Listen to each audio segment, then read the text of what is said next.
Direct News TV. October 29, 2023.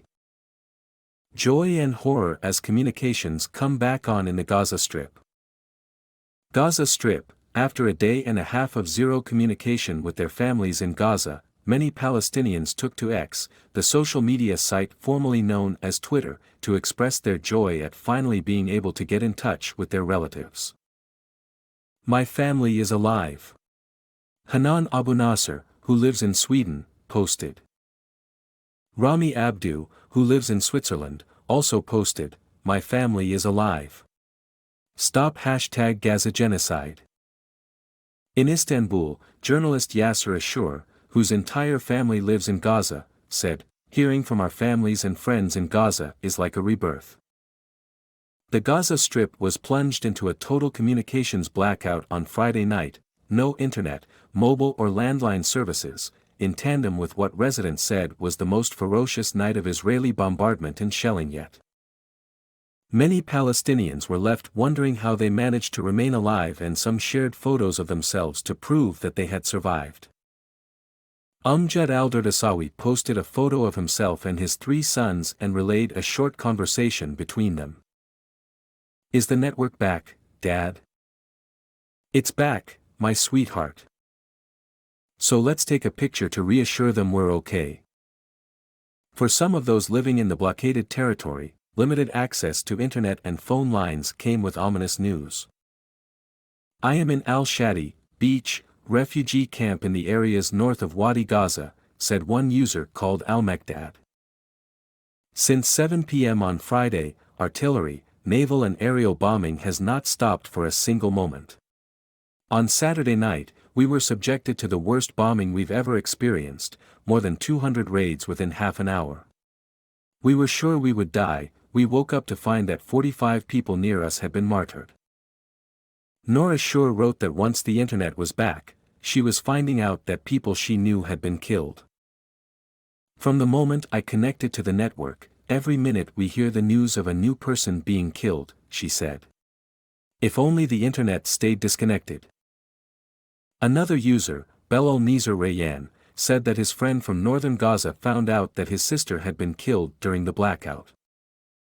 After communications were restored, it was revealed that 17 members of the family had been martyred, he posted. Isolated and scared, the blackout created a level of fear that made it akin to psychological warfare against the Palestinians.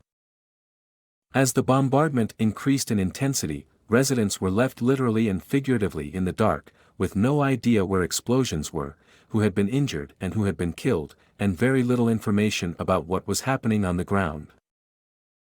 Furthermore, a limited incursion into the eastern regions of the Gaza Strip shook those living nearby when the death and destruction that had been hidden from the eyes of the world was revealed.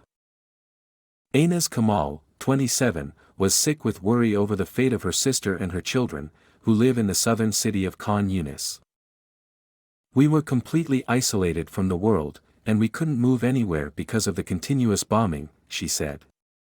"When the connection was restored again at dawn on Sunday, I called my sister immediately. Hearing her voice was like having my soul return to me again."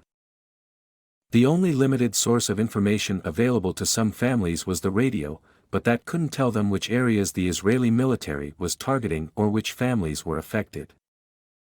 "Is death and destruction not enough for them?" Salim al-Shena asked. "Does Israel want to commit more heinous crimes, but in the dark? We've lived through all forms of siege, but cutting off the internet and communication from people was a cruel thing. Thank God it came back to make us feel that we are not alone." The 48-year-old had been frantic over the fate of his relatives who were stuck in the rubble of their building in Khan Yunis after it was targeted in an Israeli air raid. Unable to make his way to the site because of the heavy bombing, he was relieved to find out on Sunday that his relatives had been rescued. Saeed al-Kerm and his heavily pregnant wife had left their home in Gaza City's Tel al-Hawa neighborhood and were staying at the European hospital in Khan Yunis. "We left because we were scared something would happen to my wife and our unborn child," the 35-year-old said. "But the rest of our family had stayed in Tel al-Hawa." Al-Kerm couldn't get through to his family, and when he was finally able to talk to them again on Sunday, they told him that they had just been through the 2 worst days of their lives, but they were all alive. Some of the displaced people lost their families during the previous 2 days, and some of them had their homes destroyed, Alkern said. We are living through the worst war in the history of our lives. My name is Kingsley. Please like, share, subscribe and hit that notification bell so you can be the first to be notified whenever we post. You won't regret it.